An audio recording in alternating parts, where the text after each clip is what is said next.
여러분 안녕하십니까? 올해부터 시행된 고향사랑기부제에 동참하면 기부 금액의 30%를 지역 특산품 등 답례품으로 받을 수 있습니다. 그런데 대전시가 내놓은 답례품들을 살펴보니 차별성이 부족한 데다 일부 품목은 일반 온라인몰보다 비싼 경우가 적지 않았습니다. 광역시 가운데 꼴찌 수준인 대전의 고향사랑 기부 금액을 늘리기 위한 차별화된 마케팅 노력이 필요하다는 지적입니다. 이수복 기자의 보도입니다. 대전시에 고향사랑 기부금을 내면 받을 수 있는 답례품들입니다. 대전의 대표 빵집인 성심당의 전병 선물 세트 가격이 41,000원입니다. 그런데 성심당 공식 홈페이지에선 38,000원에 구입할 수 있습니다. 한 지역업체가 만든 수제 생강청도 인터넷 구매 가격이 더 저렴합니다. 가격도 가격이지만 더 큰 문제는 차별성 부족입니다. 화장품이나 수제 쿠키, 수저 세트 등 굳이 대전시에 기부하지 않아도 살 수 있는 제품들이 대부분입니다. 천하장사와 식사데이트권이나 벌초대행 이용권 등 이색 답례품 개발에 주력하고 있는 타 지자체들과 대조적입니다. 고향사랑 기부제 시행을 앞두고 실시된 조사에서 선호도 2위를 차지했던 온통대전이 폐지 수순을 밟으면서 답례품에서 빠진 것도 아쉽습니다. 반면 서울, 인천과 광주 등 다른 광역지자체들과 상당수 기초지자체들은 지역 내 가맹점에서 쓸 수 있는 지역 상품권을 답례품으로 활용합니다. 그거보다는 좀 직접적으로 구매로 이어질 수 있는 거를 하는 게 어떻겠냐 해서 온통대전은 좀 배제를 시켰습니다. 답례품 경쟁력이 떨어지다 보니 대전시 기부 금액도 저조한 상태입니다. 대구와 인천, 울산 등 타 광역시들이 4천만 원을 넘긴 반면 대전은 2천만 원 초반에 그치고 있습니다. 축구선수 황인범 씨와 일부 고액 기부자 3명이 낸 1,000만 원을 빼면 실제 개인 기부액은 1,000만 원 정도에 불과합니다. 대전만이 가지고 있는 특색, 우리의 눈높이를 소비자의 눈높이로 봐야죠. 우리 눈높이를 볼 게 아니라. 그래서 이런 부분은 충분히 좀 상의가 돼야 된다. 대전시는 일부 답례품의 경우 배송비가 포함돼 비싸게 느껴질 수 있다며 가격 조율 방안을 찾겠다고 밝히고 오는 8월 열리는 영시축제 등과 연계한 관광상품권 등 답례품을 점차 다양화해 나가겠다고 밝혔습니다. TJB 이수복입니다. 세종시가 지역의 심각한 상가 공시를 해소하기 위해 금강 수변 상가의 입주 업종까지 늘려줬지만 효과는 거의 없는 상태입니다. 이러다 보니 유흥업 빼고는 과감하게 다 풀어주자는 주장까지 나오고 있는데 현실적으로는 풀어야 할 과제가 많습니다. 이런 가운데 상가에 세대로 살던 정부 부처들이 신축 청사로 이전을 시작하면서 세종시의 상가 공실 문제 해결은 더 어려워지고 있습니다. 김세범 기자입니다. 지난해 10월 세종시는 금강을 끼고 조성된 수변 상가 498개 실에 대해 입주 업종을 늘려줬습니다. 매점과 음식점, 제과점 입점만 가능했지만 상가 활성화를 위해 이 미용원과 서점, 업무시설까지 허용해 준 겁니다. 넉 달이 지났지만 시청 인근 상가를 제외하곤 그 밖의 지역은 거의 효과를 못 봐 공실률은 59%로 업종 완화 전 60.5%와 별 차이가 없습니다. 이럴 바엔 유흥업 빼고는 과감하게 풀어야 한다는 주장이 나왔습니다.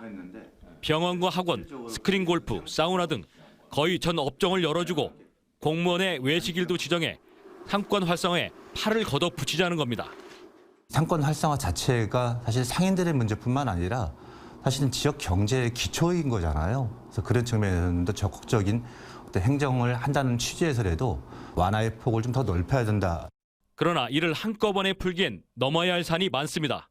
당초 행정도시 품격과 경관미, 환경보호 측면에서 금강변 상가는 엄격한 업종 제한을 걸었고 넉 달 전 업종을 최초로 푼 데다 이런 규제로 당초 분양가도 다른 상가에 비해 저렴하게 공급된 만큼 금강수변 상가 규제를 풀면 상점주 간 형평성 논란이 일 수 있습니다. 수변 쪽에 있는 상인들과 이제 그 안쪽에 좀 더 안쪽에 있는 상인들의 의견을 들을 것이고 충분히 이제 의견이 들어진다면 저희 쪽 입장에서도 이제 어느 정도 형평성을 맞출지 좀 이제 검토를 해 나가도록 하겠습니다. 설상가상 세종시 상가 공실은 정부 부처가 위치한 1, 2생활권에도 불어닥치고 있습니다. 그간 상가 건물에 세대로 살던 행정안전부와 과학기술부 등 6개 부처가 정부 세종신청사가 신축되면서 이달 초 이전을 시작했기 때문입니다. 해당 인력만 2,500여 명으로 이로 인해 상가 500실가량이 빌 것으로 추산됩니다. 세종시 상가 공실 해소는 경기 침체 속 장기간 풀기 어려운 숙제가 될 것으로 보입니다. TJB 김세범입니다. 대연지법 형사 7일 단독은 신입생들에게 학생 회비를 걷어 개인적인 용도로 10년 가까이 사용한 혐의로 기소된 대전 모 사립대 학과장 49살 A씨에게 징역 1년을 선고했습니다. A씨는 지난 2010년 1월부터 2019년 4월까지 신입생들에게 학생 회비 명목으로 25에서 67만 원 상당의 돈을 거둔 뒤 차량 구매 대금과 주유비, 식사비 등 사적인 용도로 사용한 혐의로 재판에 넘겨졌습니다.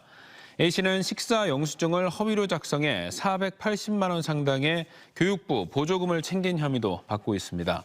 재판부는 범행 뒤 주변에 거짓 진술을 부탁하고 학생 회비 장부와 통장을 폐기했다며 양형 이유를 밝혔습니다.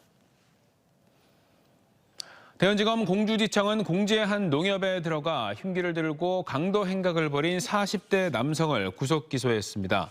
이 남성은 지난 1일 공주시 중동의 한 농협 지점에서 흉기로 직원들을 위협하고 현금 3,770만 원을 빼앗아 오토바이를 타고 달아나르다 뒤쫓아온 직원과 시민들에게 붙잡혔습니다. 검찰은 피의자가 거액의 도박빚을 갚기 위해 범행을 저질렀고 범행 전체를 인정하며 반성하는 태도를 보였다고 설명했습니다. 외국기업 유치를 위해 법인세와 재산세 등 조세 감면과 각종 규제를 대폭 완화해주는 경제 자유구역, 전국 12개 시도에 걸쳐 9곳이나 지정돼 있는데 대전과 세종, 충남에는 한 곳도 없는 상태입니다.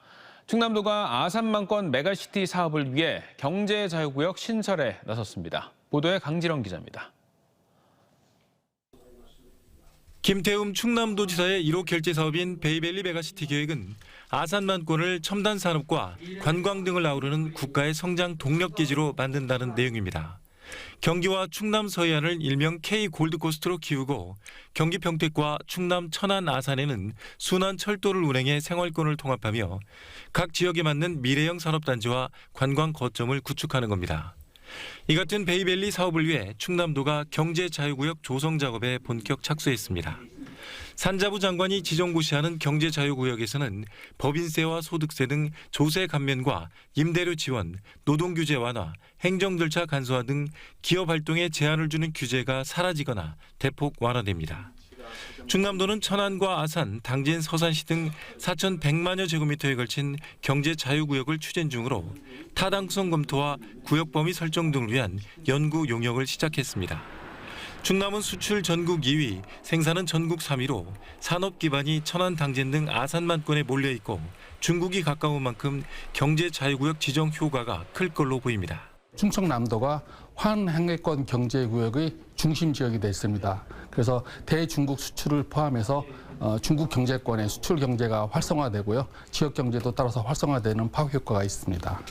현재 전국에는 12개 시도에 걸쳐 9개의 경제자유구역이 지정돼 있지만 대전과 세종, 충남만 없습니다. 충남의 경우 지난 2008년 황해 자유구역이 있었지만 외자 유치 실패로 6년 만에 해제된 바 있어서 더욱 신중하게 접근하고 있습니다. 베이밸리 메가시티라고 하는 목표가 있기 때문에 구역 지정이나 아니면 구역청 시설이 어떤 중앙부처에서도 어떤 받아들여질 가능성이 크다고 보고 있습니다. 충남도는 베이밸리 메가시티 계획이 아산만을 사이에 두고 경기도와 연계되는 만큼 일단 독자적인 경제자유구역을 조성한 뒤 추후 경기도 산하 경기자유구역청과 협력하기로 했습니다. 충남도는 연구 용역을 통해 타당성 논리를 획득한 뒤 정부 승인을 거쳐서 오는 2025년 경제자유구역청에 문을 연다는 계획입니다. TJB 강진원입니다.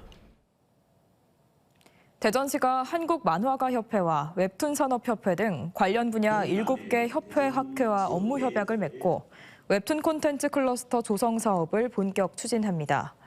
협약에 참여한 관계자들은 웹툰 작가들의 창작 지원과 정부 지원 과제 공동 발굴, 대규모 웹툰 페어와 페스티벌 개최를 위해 공동 협력하기로 했습니다.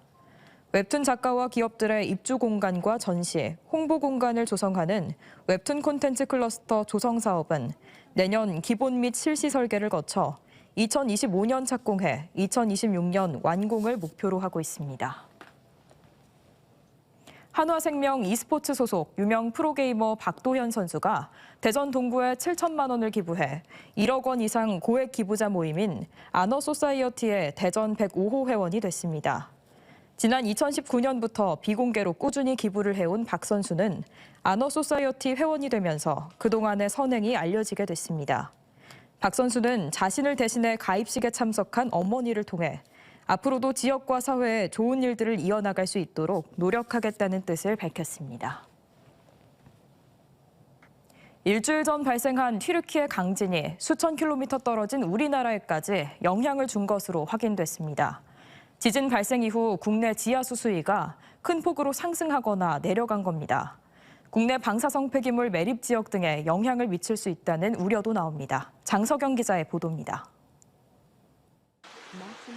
지난 6일 튀르키예를 덮친 규모 7.8의 지진.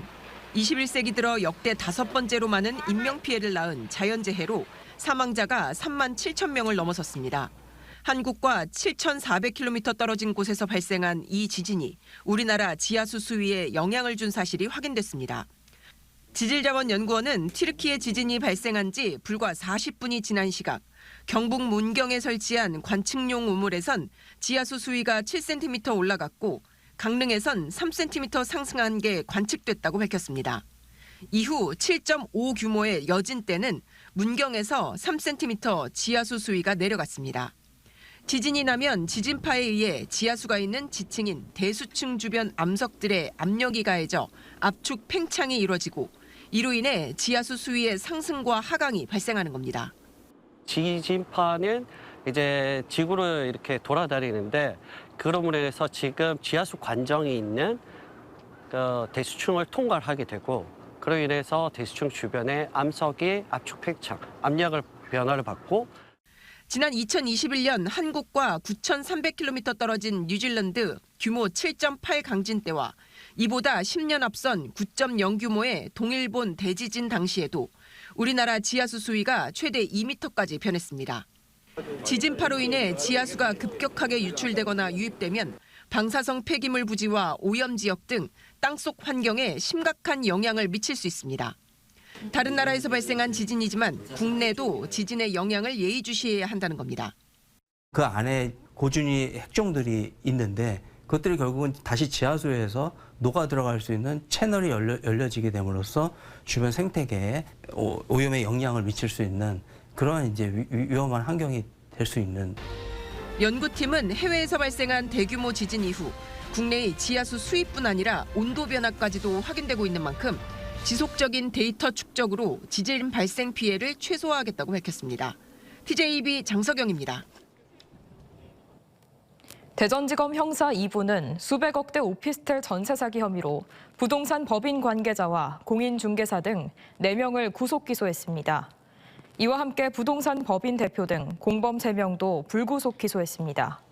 이들은 지난 2021년 7월부터 1년 동안 깡통 전세 오피스텔을 월세로 속여 매매 계약을 체결하는 등의 수법으로 163명에게서 325억 원을 받아챙긴 혐의를 받고 있습니다. 대전에 사는 전세 사기 피해자들에게 공공 매입 임대주택이 임시거처로 제공됩니다. 대전시는 보증금을 받지 못한 채 강제 퇴거당한 임차인에게 토지주택공사와 대전도시공사가 보유한 매입 임대주택을 임시거처로 제공하기로 했습니다. 주택조시 보증공사 전세피해지원센터에서 피해 사실을 확인받은 임차인에 한해 시세의 30% 이하의 임대료를 내고 6개월간 거주할 수 있으며 필요한 경우 2년까지 연장할 수 있습니다. 수십 년간 방치돼 골칫거리가 됐던 당진 고대면 옥현리 일대 18,000톤의 폐기물이 행정대집행으로 치워지게 됐습니다. 당진시는 폐기물 방치 현장을 둘러본 한화진 환경부 장관으로부터 국비 지원 약속을 받았고 처리 비용의 70%인 14억 원가량을 요청했다고 밝혔습니다.